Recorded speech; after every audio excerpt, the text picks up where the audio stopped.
फतेहपुर पहुंचे मुख्यमंत्री योगी आदित्यनाथ ने विपक्ष पर बड़ा हमला बोला है। सीएम ने कहा कि नकल माफिया कांग्रेस और एसपी की विरासत है, जिन्होंने युवाओं की नौकरियों पर डकैती डाली। योगी ने साफ किया कि पेपर लीक करने वालों को 10 साल की सजा और 10 करोड़ का जुर्माना होगा। अब ऐसे अपराधियों के लिए सिर्फ जेल या जहन्नुम का रास्ता बचा है।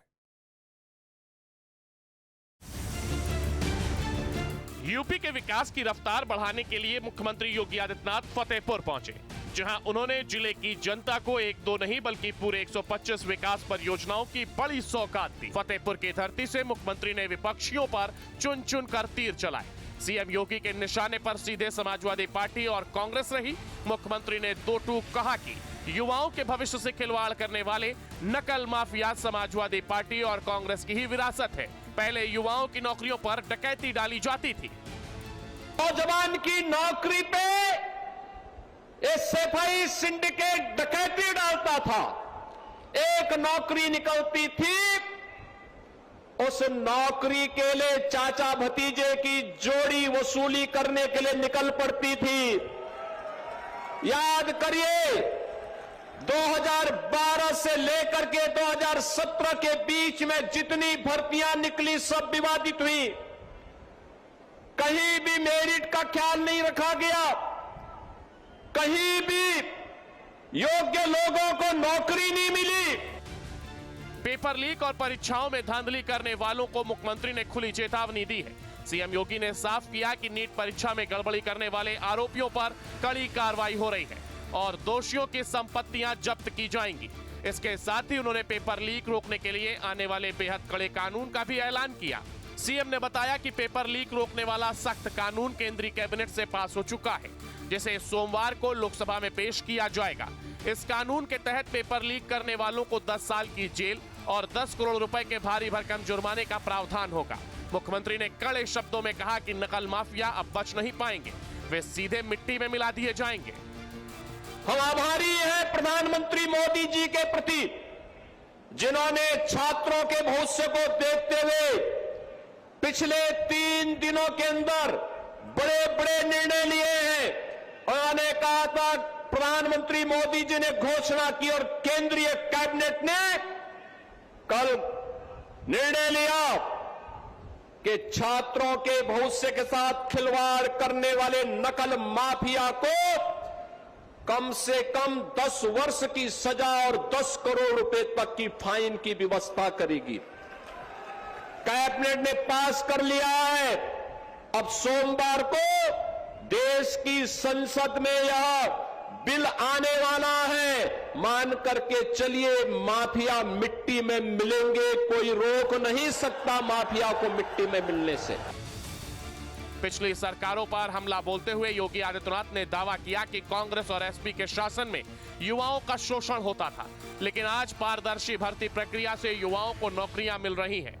उन्होंने एसपी नेताओं पर सरकारी जमीनों पर कब्जे करने का आरोप लगाया और कहा कि ऐसी अवैध संपत्तियों को लगातार मुक्त कराया जा रहा है।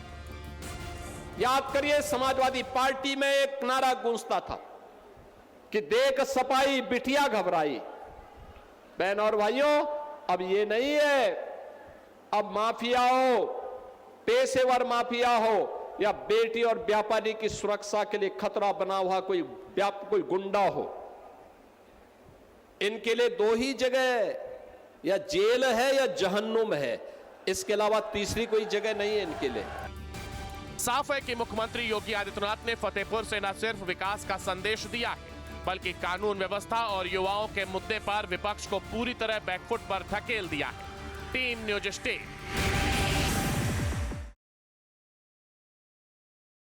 पहले आग की लपटें उठी, फिर 15 मासूम जिंदगियों की मौत ने लखनऊ ही नहीं बल्कि पूरे देश को झकझोर कर रख दिया।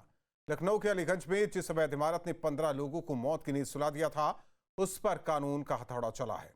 लखनऊ विकास प्राधिकरण यानी एलडीए ने शनिवार सुबह 3 बुलडोजर के साथ इस खूनी इमारत को जमींदोज करने की कार्रवाई शुरू कर दी।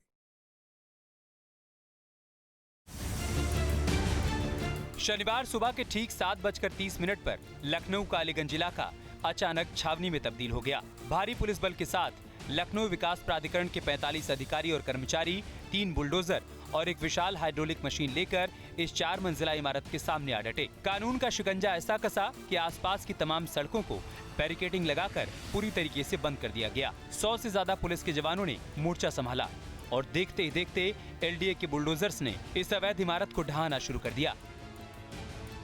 अलीगंज की जो बिल्डिंग मेरे पीछे आप देख रहे हैं, ये वही अग्निकांड वाली इमारत है जहां पर उस दिन आग लगी थी और आग लगने के साथ ही इन तीनों फ्लोर को लेकर के जो दुर्घटना हुई थी वो सबको पता है। किस तरीके से ऊपर जो कोचिंग चल रही थी कंप्यूटर की, उसमें बहुत सारे लोग फंस गए थे और अंततः लगभग 15 लड़कों की मौत हो गई थी।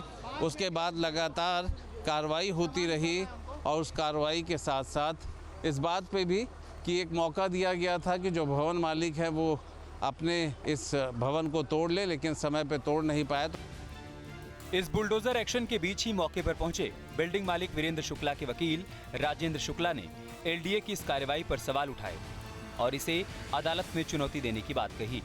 लेकिन वकील साहब की दलीलों के पीछे छिपी उस दर्दनाक हकीकत को भी देखिए। इसी साल 22 जून को इस बिल्डिंग की दूसरी मंजिल पर चल रहे एनिमेशन कोचिंग सेंटर में भीषण आग लगी थी। इस आग ने 15 हंसते खेलते चेहरों को हमेशा के लिए जलाकर खाक कर दिया था। 5 लोगों ने जैसे तैसे पाइप और तारों के सहारे लटक कर अपनी जान बचाई, जबकि एक युवक ने जब जान बचाने के लिए दूसरी मंजिल से छलांग लगाई तो उसका पूरा शरीर पैरालाइज हो गया। हादसे के बाद जब एलडीए की नींद खुली और जांच हुई तो पता चला कि ये पूरी इमारत ही अवैध थी। रिहायशी इलाके के नक्शे पर बनी इस बिल्डिंग को नियमों को ताक पर रखकर कमर्शियल कोचिंग सेंटर के रूप में बदल दिया गया था। एलडीए ने 10 जुलाई को ध्वस्तीकरण का आदेश जारी कर मालिक को 15 दिन में खुद इमारत गिराने के लिए कहा था। शुक्रवार को वो डेडलाइन खत्म हुई और शनिवार की सुबह प्रशासन का बुलडोजर गरज उठा।